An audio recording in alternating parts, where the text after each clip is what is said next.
Tiga tadi harusnya ya, dalam 5 tahun kita cicil kerjakan, mudah-mudahan banjir makin berkurang. Saya hari ini mempraktekkan yang namanya kampanye Riang Gembira ya.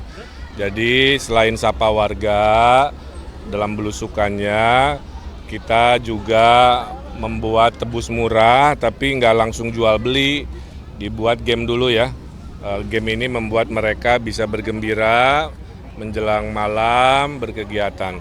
Saya ditemani oleh sahabat kami, Bu Silviana Murni, yang juga tentunya tokoh di Jakarta yang luar biasa. Di sini insya Allah banyak program-program yang bisa dihadirkan. Tadi sambil jalan tuh selalu warga tuh curhat, ya sambil curi-curi salam, curi-curi selfie. Kalau dari kakek-kakek tadi merasa kartu lansianya dia nggak dapat, ya ada curhatan itu. Kemudian ada warga yang terkena stroke, ya. Nah itu yang nanti jadi program dokter keliling ya, untuk dia bisa datang, memberikan pengobatan dan lain sebagainya. Kemudian dari ibu-ibu khas ya, pengen Jumantik, Dasawisma, PKK Posyandunya operasional dinaikkan. Dan RT RW juga tadi sudah dikasih tahu, dalam 5 tahun ada dana 1 miliar yang bisa dipergunakan untuk memperbaiki lingkungannya. Terserah mau dibelanjakan seperti apa. Oke. Nah kemudian juga hal ini menandakan bahwa saya khususnya terus setiap hari ya, sehari 2-3 kali belusukan di wilayah-wilayah. Semata-mata memang kampanye yang paling disukai adalah kampanye tatap muka, kampanye yang bertemu warga. Cuman kita ke tim relawan jangan hanya salaman, selfie, tapi bikin riang gembira. Makanya tebus murahnya itu saya catat tidak dibagikan ya, itu dibeli dengan harga murah tapi mendapatkan si sembakonya dengan permainan games yang riang gembira. Saya kira itu. Tempat kampanye favoritnya di Jakut dan di Jaktim. Apa seperti apa Pak RK? Oh kalau saya ngikutin dari jadwal tim ses saja ya. Kadang-kadang ada tempat yang kita ingin datangi tapi mungkin warganya mayoritas sibuk bekerja gitu. Ibu-ibunya kurang banyak. Tapi kalau di sini memang dari hasil kajiannya paling padat tuh kan utara sama barat ya Bu. Kurang lebih seperti itu. Jadi wajar kalau memang mayoritas banyak kegiatan di sini. Nah ini kan soal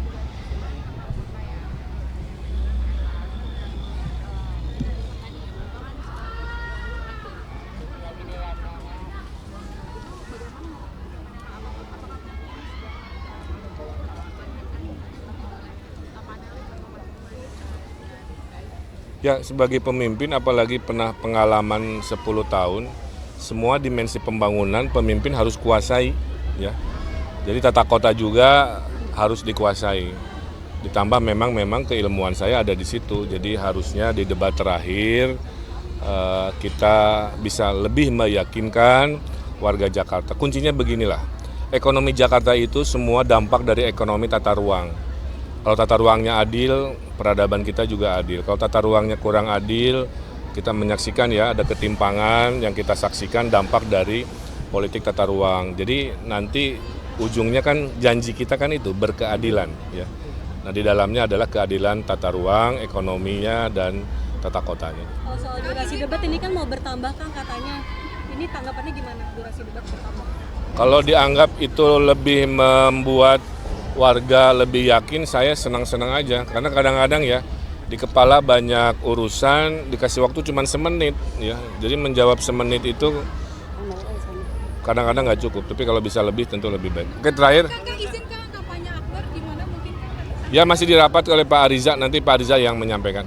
Di wilayah selatan saat ini sedang hujan deras juga banjir. Dari Kang Eka sendiri apakah sudah menyiapkan beberapa strategi untuk mengatasi? Ya, saya kan udah sampaikan teori banjir semua sama aja, tinggal eksekusi ya. Di selatan itu banyakin parkir air, kalau hujannya dari Bogor, bendungan kan udah dibangun ya oleh Pak Jokowi dan saya gubernur dulu. Kita akan belanja APBD di sana lebih banyak, sehingga air mengalir ketahan dulu. Di tengah, perbanyakan sumur resapan dan biopori sambil naturalisasi dan program normalisasi kita lanjutkan. Di utara, Giant Seawall sudah disetujui oleh Pak Presiden. 3 tadi harusnya ya, dalam 5 tahun kita cicil kerjakan, mudah-mudahan banjir makin berkurang. Wajar kalau memang mayoritas banyak kegiatan di sini. Nah ini kan soal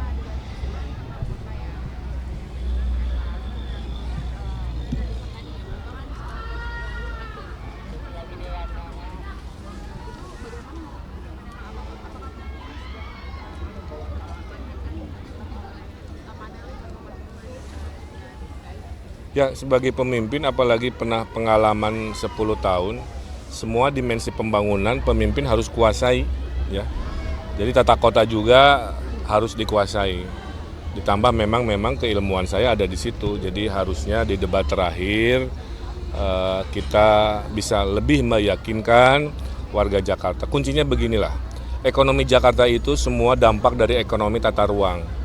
Kalau tata ruangnya adil, peradaban kita juga adil. Kalau tata ruangnya kurang adil, kita menyaksikan ya ada ketimpangan yang kita saksikan dampak dari politik tata ruang. Jadi nanti ujungnya kan janji kita kan itu berkeadilan ya. Nah di dalamnya adalah keadilan tata ruang, ekonominya dan tata kotanya. kalau soal durasi debat ini kan mau bertambah kan katanya. Ini tanggapannya gimana durasi debat bertambah? Kalau dianggap itu lebih membuat warga lebih yakin, saya senang-senang aja. Karena kadang-kadang ya di kepala banyak urusan, dikasih waktu cuma semenit ya. Jadi menjawab semenit itu kadang-kadang nggak cukup. Tapi kalau bisa lebih tentu lebih baik. Oke, terakhir. Kakak izin Kak, kampanye Akbar gimana mungkin Kak? Ya masih dirapat oleh Pak Ariza, nanti Pak Ariza yang menyampaikan. Kak, di wilayah selatan saat ini sedang hujan deras juga banjir. Dari Kang Eka sendiri apakah sudah menyiapkan beberapa strategi untuk mengatasi? Ya, saya kan udah sampaikan teori banjir semua sama aja, tinggal eksekusi ya. Di selatan itu banyakin parkir air, kalau hujannya dari Bogor, bendungan kan udah dibangun ya oleh Pak Jokowi dan saya gubernur dulu. Kita akan belanja APBD di sana lebih banyak, sehingga air mengalir ketahan dulu. Di tengah, perbanyakan sumur resapan dan biopori sambil naturalisasi dan program normalisasi kita lanjutkan. Di utara, Giant Seawall sudah disetujui oleh Pak Presiden. 3 tadi harusnya ya, dalam 5 tahun kita cicil kerjakan, mudah-mudahan banjir makin berkurang. Oke. Terima kasih teman-teman. Oke udah ya. Terima kasih teman-teman. Kan saya udah bilang tadi, Jakarta ekonominya dampak dari politik tata ruang. Terima kasih.